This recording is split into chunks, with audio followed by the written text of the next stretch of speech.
स्वागत है आपका हॉर्नबिल टीवी भारत पे। मैं हूं आपकी एंकर के खजानिया सोलो। आइए देखते हैं आज की बड़ी खबर।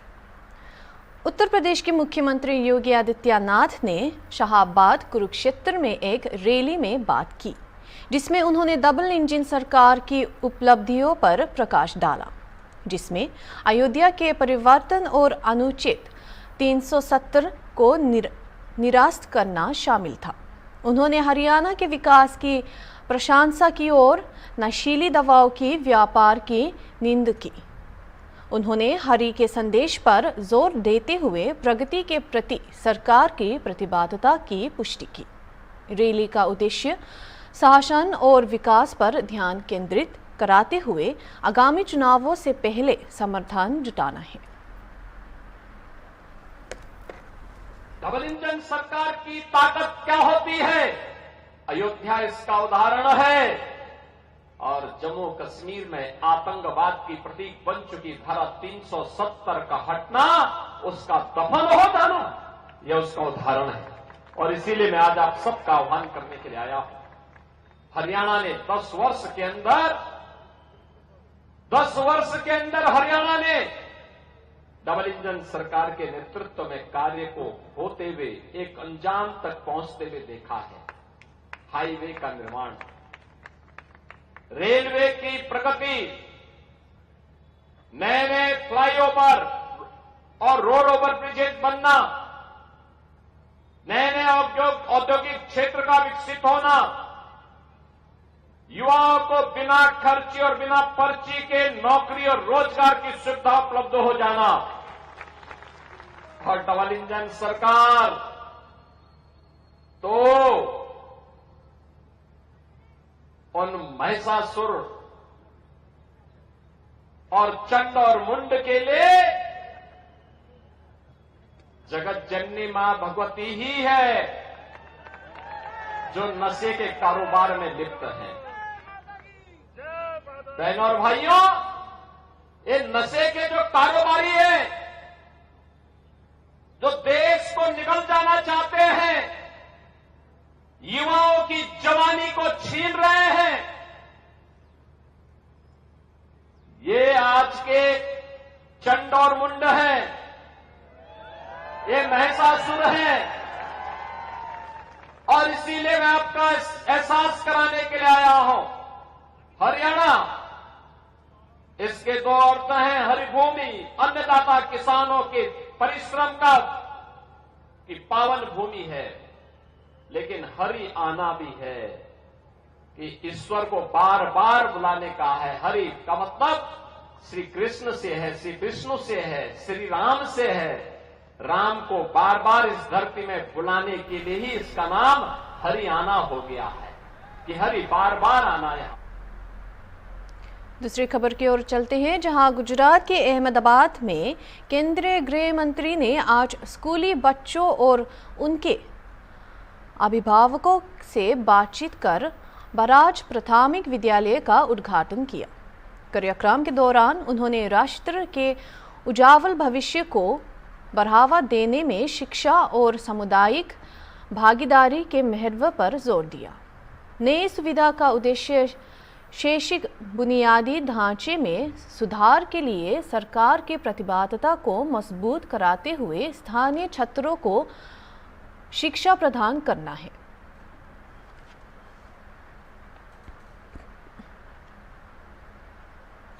आप नेता सौरभ भारद्वाज ने मीडिया को संबोधित करते हुए संकेत दिया कि पार्टी संघर्ष नहीं सहयोग चाहते हैं।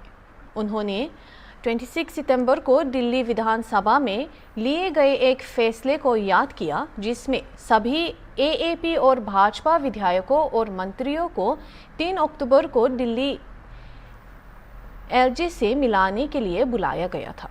भारद्वाज ने प्रक्रिया के प्रति अपने प्रतिबद्धता को रेखांकित कराते हुए बस मार्शलों की नियुक्ति के लिए किसी भी आवश्यक दस्तावेजों पर हस्ताक्षर कराने की इच्छा व्यक्त की। उन्होंने ये भी बताया कि वो बैठक में आए थे और फिलहाल भाजपा प्रतिनिधियों का इंतजार कर रहे थे। 26 सितंबर को दिल्ली विधानसभा में तय हुआ, जो दिल्ली की सबसे बड़ी पंचायत है वहां पे तय हुआ कि आज यानी कि पहले नवरात्रे को 3 अक्टूबर को आम आदमी पार्टी, भारतीय जनता पार्टी के सारे विधायक और मंत्री एलजी साहब से मिलने जाएंगे। जिस कागज पे साइन करने के लिए कहेंगे उस पे हम साइन करेंगे, जो डॉक्यूमेंट कहेंगे उस डॉक्यूमेंट पे साइन करेंगे और इनको बहाल कराएंगे। हमने बोला कि देखो ये फुटबॉल नहीं मनाना है हमको बस मार्शलों को, ये नहीं कर रहा वो नहीं कर रहा, सब साथ बैठ जाओ, जिस पे साइन करना है सब साइन कर दो। हम आ गए हैं, भारतीय जनता पार्टी वालों का इंतजार कर रहे हैं।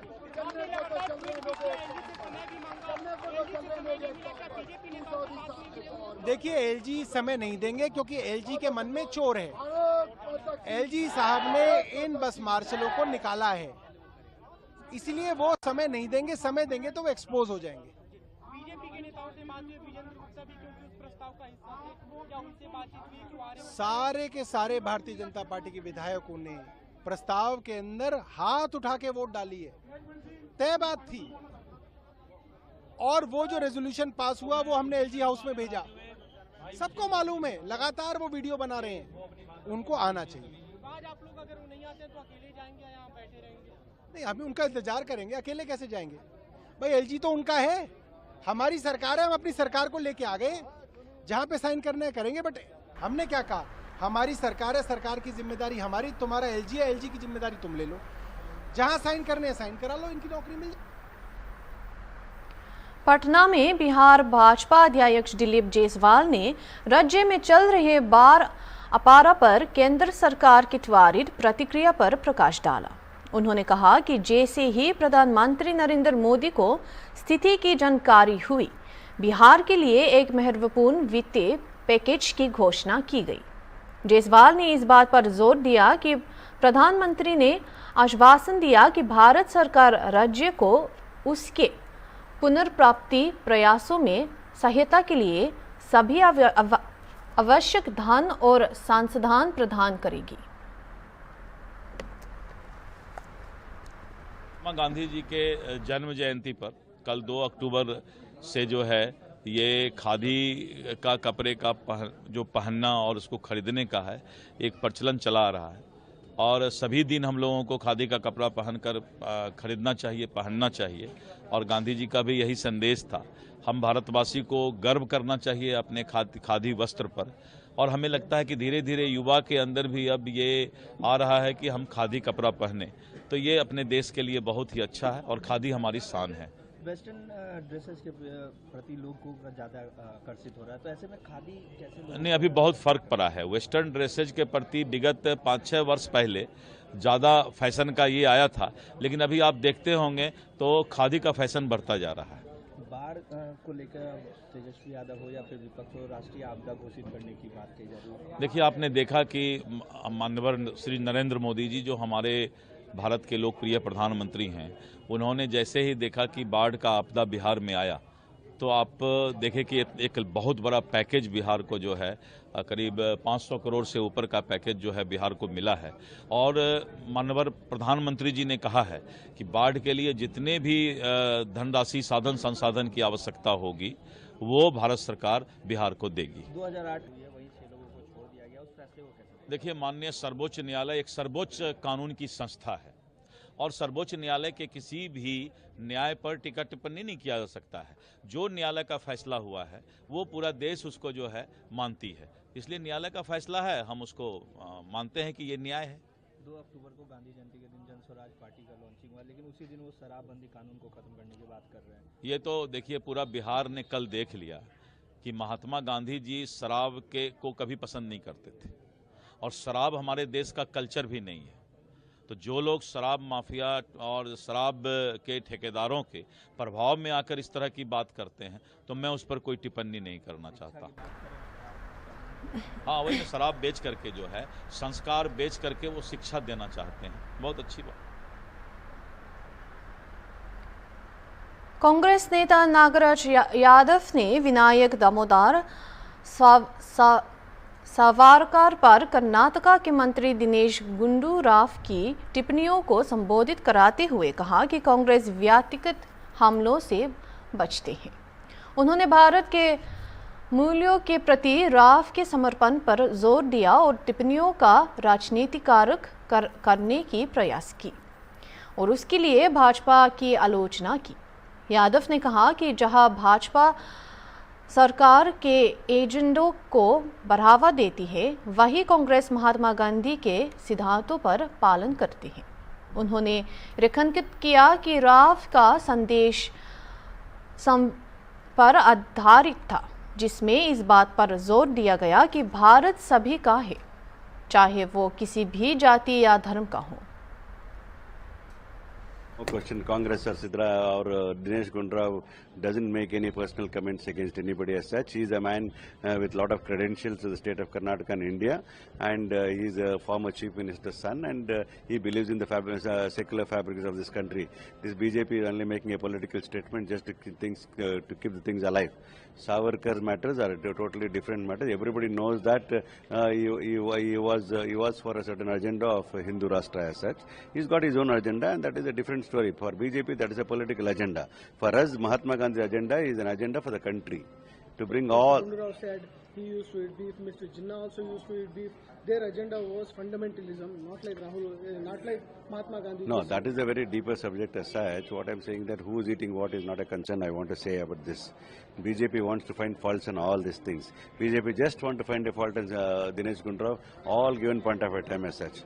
They should broadly think and say what was he trying to say in Mahatma Gandhi's Jayanti is that this country belongs to everybody. Country belongs to the beyond the caste and beyond religion. That we are all one, we are all Indians. That personal habits are a totally different matter as such. But we should be as an Indian celebrate Gandhi Jayanti as an Indian festival. And we should not do a fanatic politics as that what been BJP and their so-called leaders have been doing.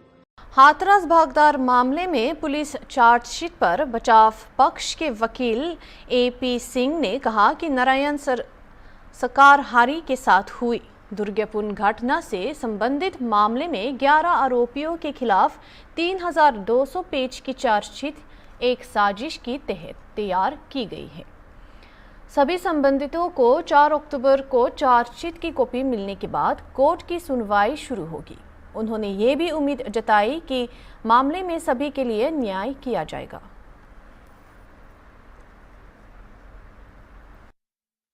2024 को जो हाथरस प्रकरण हुआ था, जिसमें नारायण सरकारहारी जी के सत्य के साथ में जो एक साजिश षड्यंत्र के तहत दुर्घटना को अंजाम दिया गया था, उस मामले में जो 11 आरोपी थे, उन्हीं के खिलाफ चार्जशीट इन्वेस्टिगेशन के बाद फाइल हुई है, जो कि 3200 पेजों की चार्जशीट है, जिसमें जमा हो गई है। अब उसके बाद कॉपी सप्लाई, क्योंकि सभी को हार्ड कॉपी चाहिए है, पेन ड्राइव से भी दी जा रही है, हार्ड कॉपी भी चाहिए चार्जशीट के जो भी कंसर्न पेपर्स हैं, तो उनकी सप्लाई आगे 4 अक्टूबर को दी जाएगी।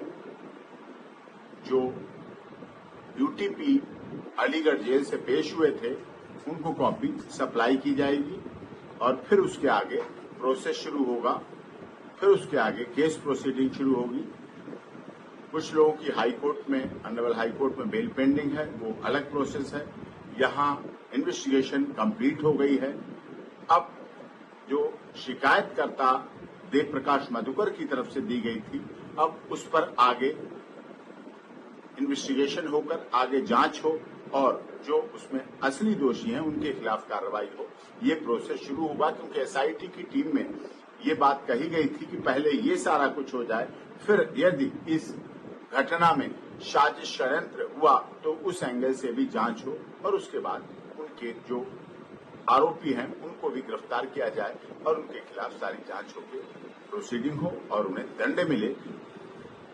कोई भी दोषी बचना नहीं चाहिए और किसी भी निर्दोष को दंड नहीं मिलना चाहिए। Access to justice for all, न्याय सबको मिलते हुए भी इस केस में दिखना चाहिए और यही माननीय अदालत जो जहां ट्रायल सीजेएम साहब की कोर्ट हाथरस में चल रहा है, उनका भी यही आशय है कि निर्दोष दंडित नहीं होना चाहिए और कोई भी दोषी हो बचना नहीं चाहिए।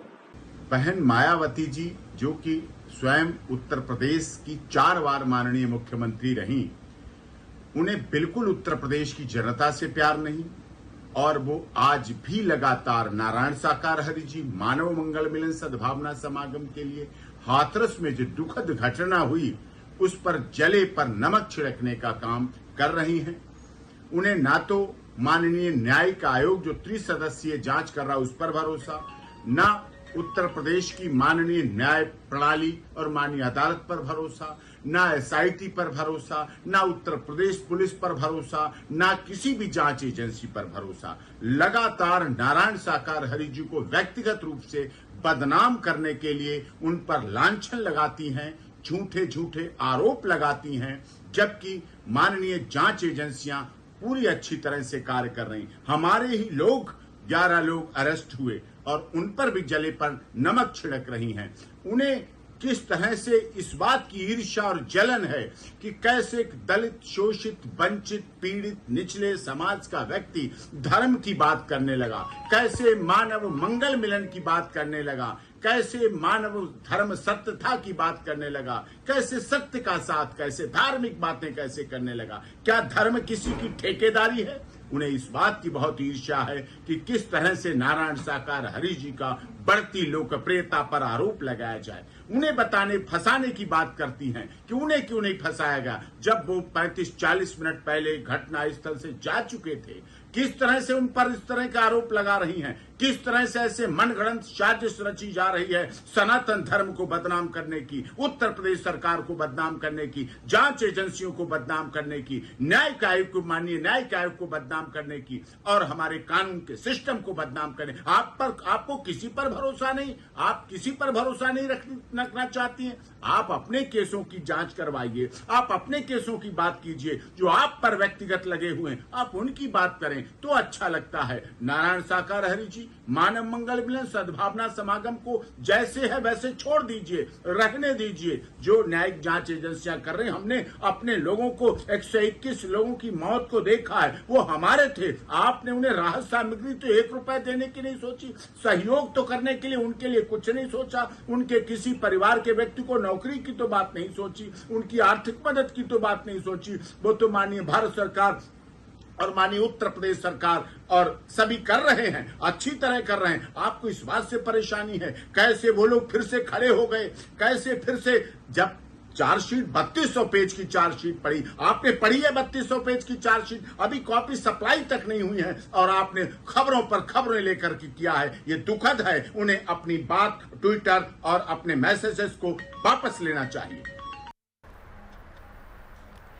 राज्य स्तरीय पुलिस भर्ती बोर्ड के तहत कांस्टेबल पारों के लिए शारीरिक मानक परीक्षण और शारीरिक दक्षता परीक्षा गुरुवार को असम में शुरू हुई।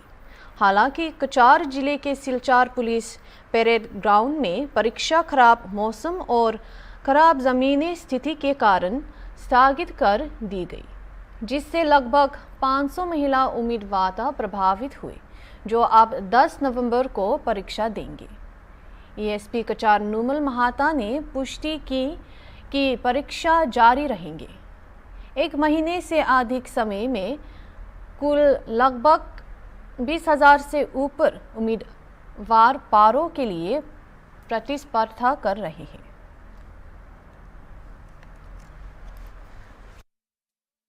जो state level police recruitment board का जो एग्ज़ाम्स वगैरह था वो आज से हमारा शुरू होना था। तो आज कैंडिडेट लोग सुबह आए थे, दे वेर ऑल लेडीज़। तो आज जैसे हमारा जो मौसम है, मौसम बहुत ख़राब होने की वजह से और यहाँ पे बहुत ज़ोर शोर से बारिश हुआ है। कल रात को भी हुआ है, आज सुबह ही हुआ है। तो यहाँ का जो ट्रैक हम लोगों ने तैयार किया था, ट्रैक डैमेज हो गया और उसके नज़र रखते हुए हम लोगों ने इसको रिशेड्यूल किया है। और आज 3 तारीख का जो यहाँ जो टेस्ट होना था, ये टेस्ट आगे जाके नवंबर 10 को होगा और बाकी जो शेड्यूल है उस हिसाब से रहेगा। और हम लोगों ने, आप लोग देखे हैं कि अभी जो ट्रैक है इसको हम ठीक करने के लिए, इसको रिपेयर करने के हम लोग इसको मतलब एज वार फुटिंग के तौर पे हम लोग इसको कोशिश कर रहे हैं। हमारे लोग लगे हुए हैं, जेसीबी लगाया हुआ है हर तरफ से, जैसे कि इसको ट्रैक इसको जल्दी ठीक किया जाए और इसको जो शेड्यूल जो बाकी जो एग्ज़ाम्स है वो उसको हो सके, इसके लिए हम लोग कोशिश कर रहे हैं। और for the time being just हमारा ये 8 तारीख का जो एग्ज़ाम्स था उसको रिशेड्यूल किया गया है 10 नवंबर को, और बाकी का शेड्यूल ऐसा ही रहेगा। अगर मौसम ठीक रहा तो इस हिसाब से हमारा शेड्यूल चलता रहेगा आगे। हाँ, काफ़ी कैंडिडेट्स आए थे, 450 से 500 कैंडिडेट्स लेडीज़ थे, ऑल वेयर लेडीज़ थे केम हियर। और सुबह हम लोगों ने उनको बताया कि ऐसा ऐसा ट्रैक और इसका जो फील्ड का ऐसा हालत है, तो और इसको हम लोगों ने जो रिशेड्यूल किया उसको हम लोगों ने उन लोगों को बता दिया है। तो अभी हम लोगों ने यही कोशिश कर रहे हैं कि तो बाकी का जो एग्ज़ाम्स हो टाइम पे हो जाए, तो उसके लिए हम इसको ट्रैक को रेडी करने के लिए हम लोग कोशिश कर रहे हैं। सर कितने कैंडिडेट कच्छा डिस्ट्रिक्ट में? कच्छा डिस्ट्रिक्ट में नियर ओवर 27,000 कैंडिडेट्स हैं, तो इसलिए लगातार इसको करीब 1 महीना इसको रिक्रूटमेंट चलेगा, यहाँ पे रिक्रूटमेंट का एग्ज़ाम चलेगा। तो उसके लिए हम लोग कोशिश कर रहे हैं कि जल्दी से जल्दी अगर मौसम ठीक हो जाए और ट्रैक अच्छा हो जाए तो एग्ज़ाम्स हम टाइमली ले सकें। भिवानी में मध्य प्रदेश के सीएम मोहन यादव ने अनुकूल डान भावना का हवाला देते हुए विश्वास जताया कि भाजपा आगामी हरियाणा चुनावों में महत्वपूर्ण बहुमत हासिल करेगी। उन्होंने अशोक तंवर की कांग्रेस में वापसी पर चिंताओं को खारिज कराते हुए कहा कि जो लोग जाना चाहते हैं उनके ऐसे करने के लिए स्वागत है। यादव ने पीएम मोदी के नेतृत्व में केंद्रीय स्तर पर भाजपा की सफलता पर प्रकाश डाला और हरियाणा में भी इसी तरह के परिणामों की उम्मीद जताई। उन्होंने तोशम विधानसभा क्षेत्र से भाजपा उम्मीदवार श्रुति चौधरी के समर्थन में एक रोड शो में भाग लिया। बहुमत के साथ यहाँ हम सीट जीतने आ रहे हैं। भाजपा का माहौल बना हुआ है, निश्चित रूप से भाजपा भारी बहुमत से सरकार बनाएगी। लेकिन चुनाव से एक दिन पहले अशोक तंवर पार्टी छोड़कर कोई फर्क पड़ने वाला नहीं है, जिनको जाना वो जाए। माननीय प्रधानमंत्री के नेतृत्व में भारतीय जनता पार्टी देश में सरकार बना चुकी है और हरियाणा की जनता समझदार है, वो फिर यहाँ भाजपा को जिताएगी। अभी के लिए इतना ही और दूसरों खबरों के लिए देखते रहिए हॉर्नबिल टीवी।